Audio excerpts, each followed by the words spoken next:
สบายดีอันนี้ก็มันมาอยู่เดินธาตุหลวงเนาะล่างธาตุมาอยู่ทางล่างธาตุอันนี้มันมองเพิ่นค่ายเครื่องไม่ว่าจะเป็นเสื้อผ้าเครื่องจักสานเครื่องสัญลักษณ์เพิ่นได้มาแล้วก็มาซื้อเลาะซื้ออยู่แถวนี้แหละแต่ว่าอันมันกกโผข้ามมาทางนี้ก็มันธาตุหลวงนี่มันทางล่างธาตุอันนี้มันวัดธาตุหลวงใต้วัดธาตุหลวงใต้อันนี้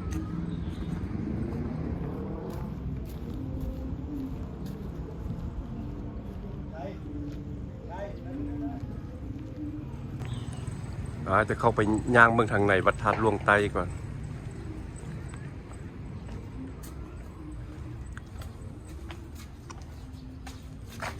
อันนี้เป็นพระเจ้าหนอนพระเจ้าองค์หนอนใหญ่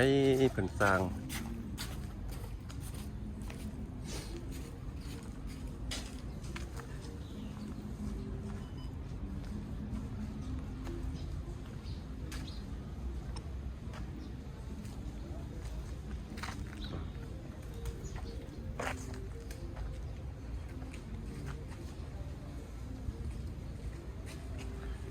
อันนี้มันอยู่ทางข้าง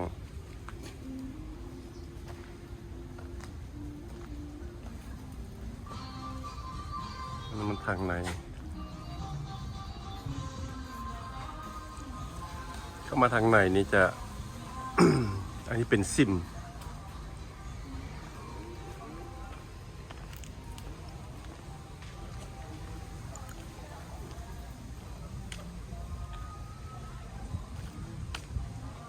อันนี้มันก็คล้ายเครื่องสัญลักษณ์คือกันนี่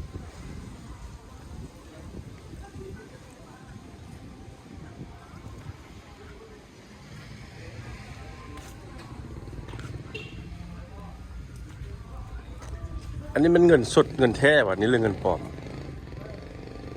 บูฮู้คือกัน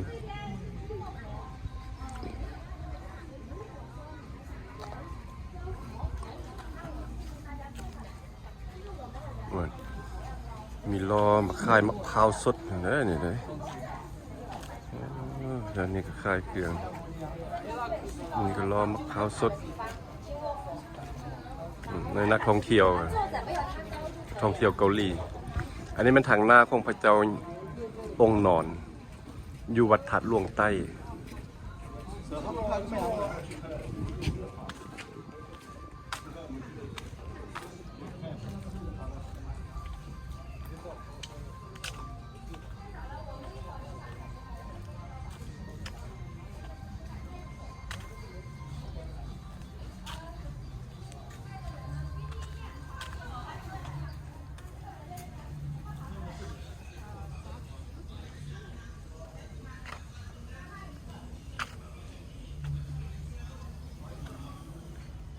ที่ว่าเคียงข้างกันนี้ก็เป็นวัด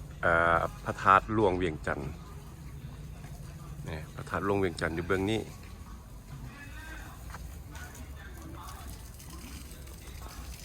ที่อ้อมเป็นกำแพง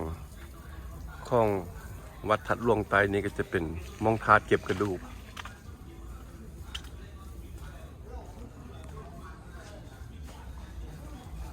ไปเบิ่งธาตุกระดูกพ่อกระดูกแม่เพิ่นเมื่อเดียวก็สิมา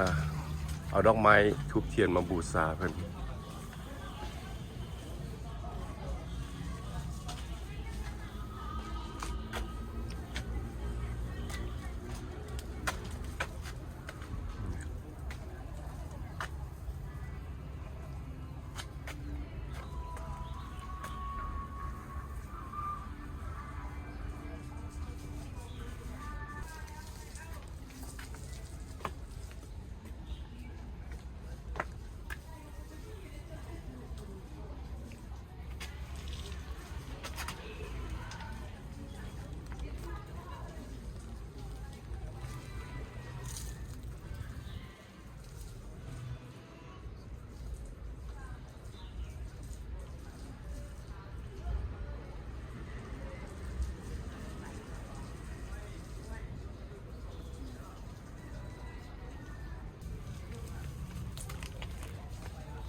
มาทางนี้ก็เป็น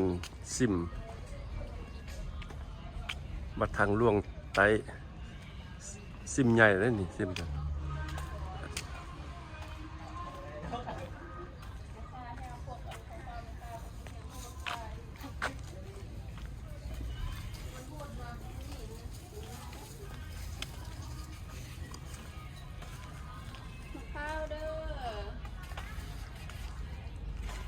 มะพร้าวสดหน่วยเท่าไรมะพร้าวนี่30,000 กีบหน่วย30,000 กีบเลย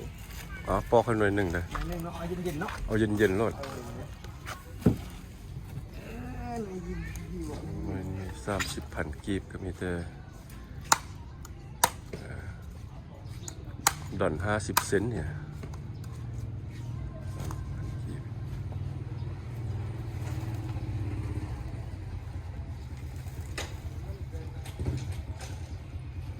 มันดูโอ้เป็นมะพร้าว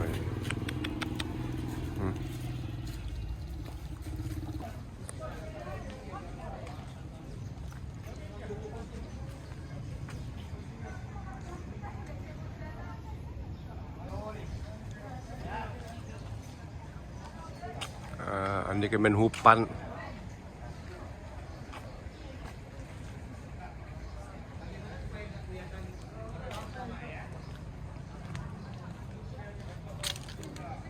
อันนี้ก็มันกุฏิของครูบาเพิ่นนอนที่วัดทัดหลวงใต้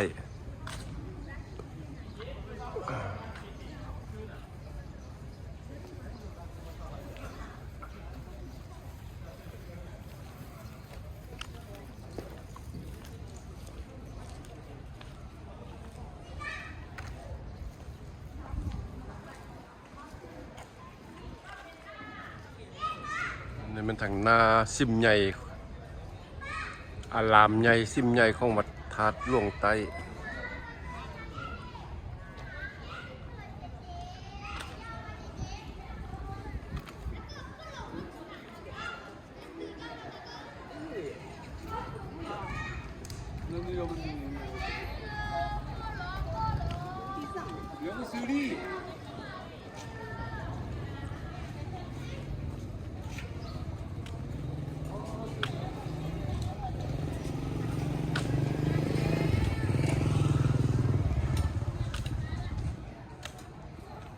เนาะหม้อน้อยๆนี่ก็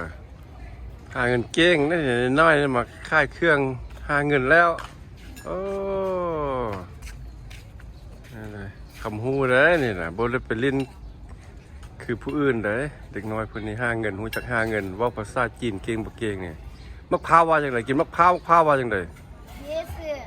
โอ้มังนัดนั่นได้ซั่นน่ะว่าจังไดเยอะสิโปโลโอ้เธอว่าได้จักภาษานี่คล้ายเครื่องอย่างนี้เกาหลีก็ได้ได้อยู่กับลมเขาได้พอได้คล้ายเครื่องภาษาอังกฤษก็ได้มะพร้าวว่าจังไดภาษาอังกฤษน่ะโคโคนัทโอ้มักนัดนี่ได้ว่าจังไดไพนแอปเปิลโอ้ซื้อลายเยซื้อโปโล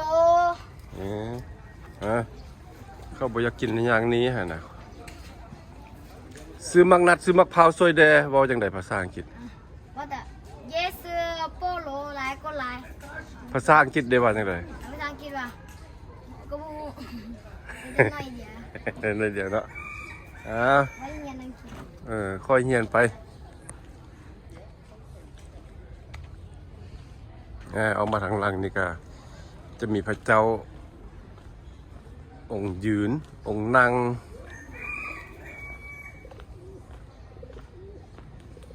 นี่เป็นธาตุหลวงพระธาตุหลวง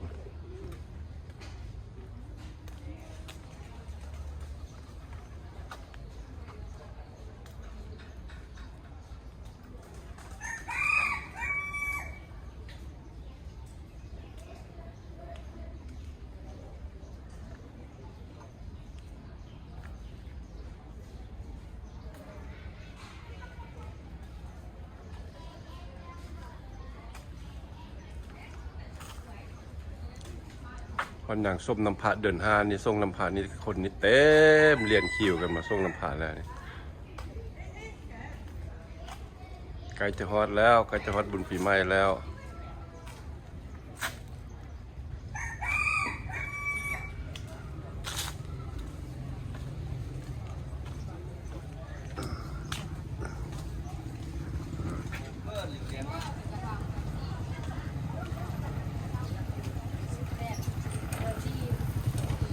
นี่ก็เป็นห่อสั้นเป็นสั้นเพนสั้นจังหัน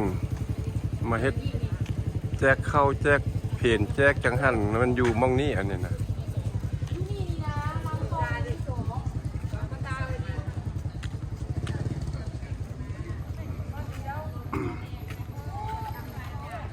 ทางในนี่เพิ่นตกแต่งลวดลายหนึ่งงาม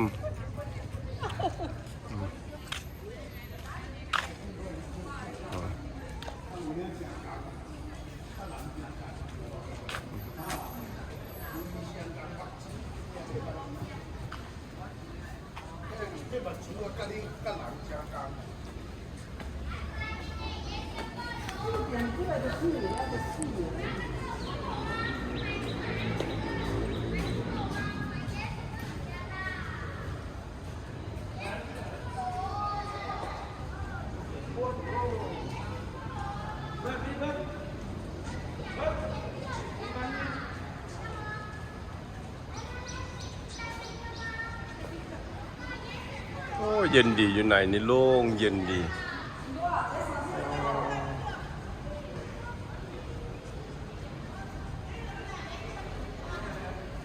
แล้วก็มีกล่องไว้ให้ได้ตี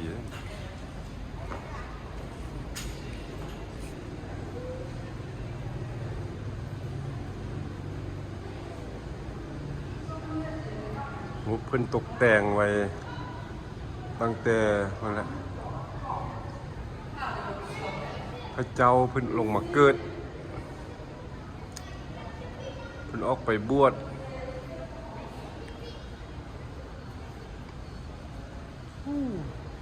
อันนี้กระบุต้องได้เรียนรู้เกี่ยวกับประวัติศาสตร์พวกหุบแปมหุบปันเพิ่นอยู่แถวนี้แหละ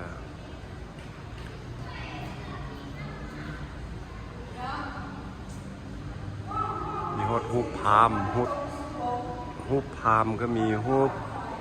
พุทธเจ้าลงมาเกิดพุทธเจ้าเพิ่นออกไปบวช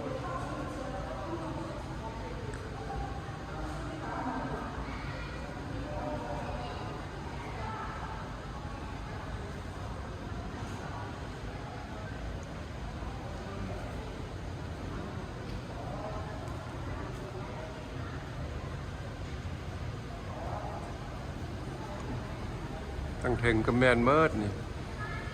โอ้ประดับประดาวาดภาพตอนรูปพระพุทธเจ้าเพิ่นออกไปบวช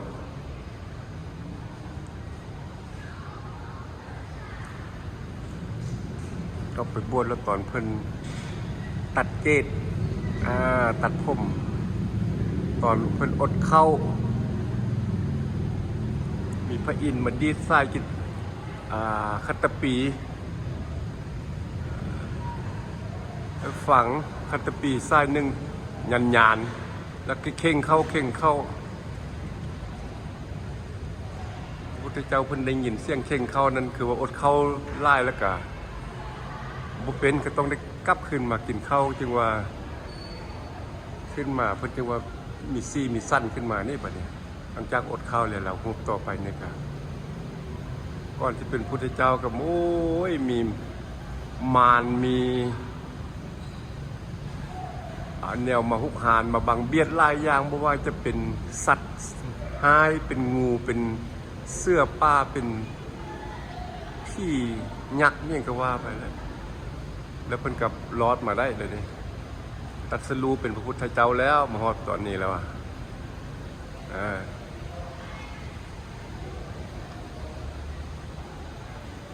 โอ้งามลายวาดภาพเหล่านี้เกี่ยวกับพระพุทธเจ้าเรื่องราวของพระพุทธเจ้า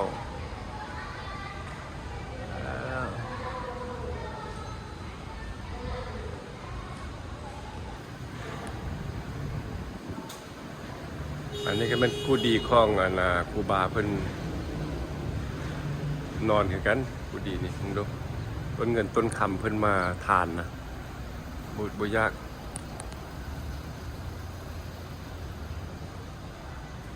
วางใหญ่เลยวัดทัดหลวงไตเนี่ยพูดอย่างยาว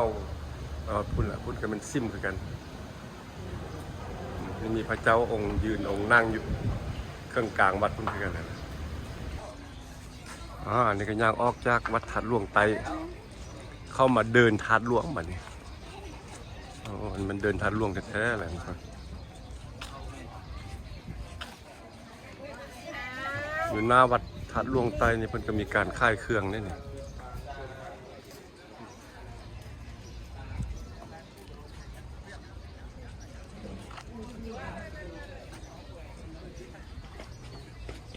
อันนี้ก็ทัดหลวงพระธาตุหลวงออกไปทางพุ่นกับลั่งธาตุอันนี้ประตูโค้งเข้าวัดทัดหลวงไตอันนี้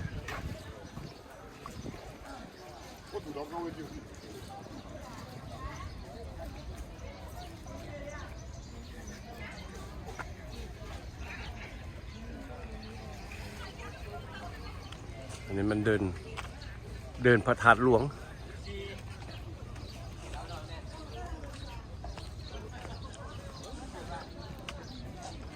อันที่เห็นจอมอยู่พุ่นแล้วมันตะกี้มันศาลาผันห้องเพิ่นก็มาปลุกใหม่ขึ้นแล้วมองศาลาผันห้องตะกี้เท่านั้น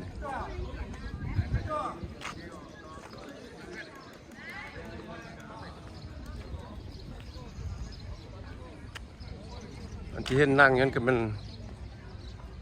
พระเจ้าเศรษฐาธิราช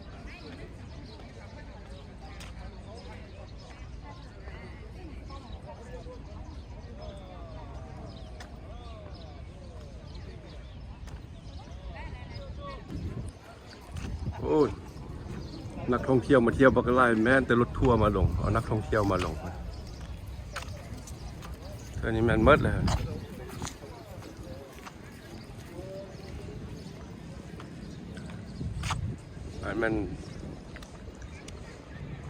อันนี้มันทางขึ้นศาลาผันห้อง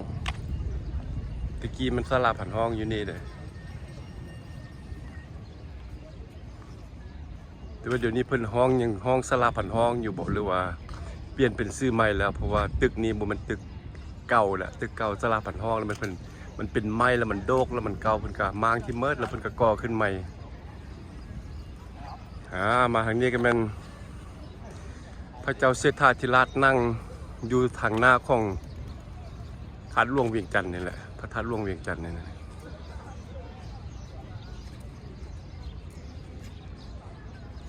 สองฝากข้างนี่ก็เป็นวัดฝากข้างเบื้องนี้ก็เป็นวัดทัดหลวงใต้ฝากข้างเบื้องนี้ก็เป็นทัดหลวงเหนือวัดทัดหลวงเหนืออยู่นี่แต่อาจจะบ่เห็น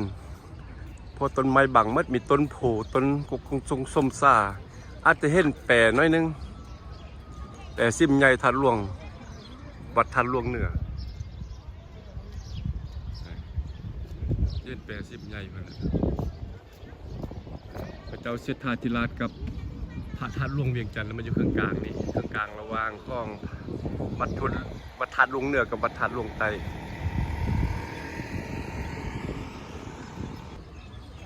ดูพอค้าแม่ค้านี่ส่วนหลายก็เป็นค้ามะพร้าวเย็นๆช่วงนี้หน้านี้เป็นยามนี้เป็นหน้า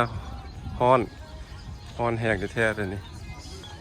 เป็นขายแต่มะพร้าวเย็นๆกระแลม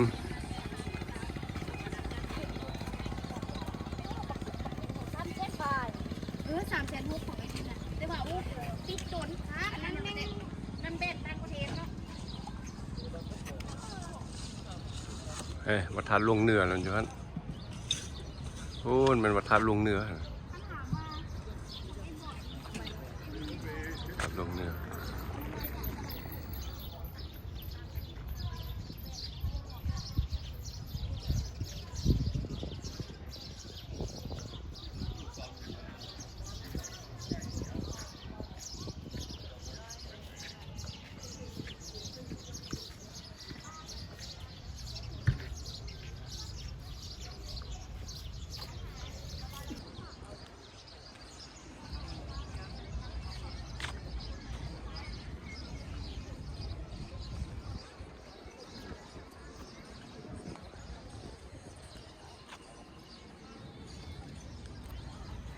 อันนี้เป็นประตูโค้ง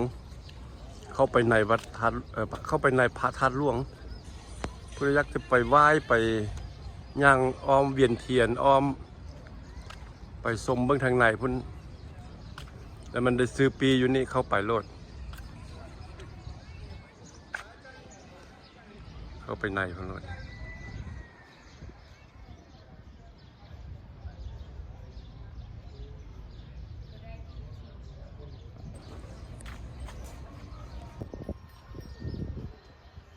อันนี้มันเวลาเข้าสมแล้วก็ค่าเข้าสมตอนเช้าเปิด8 โมงฮอด17 โมงแรงเปิดวันจันทร์ถึงวันอาทิตย์ค่าผ่านประตูคนลาว 5,000 กีบคนต่างประเทศ 30,000 กีบ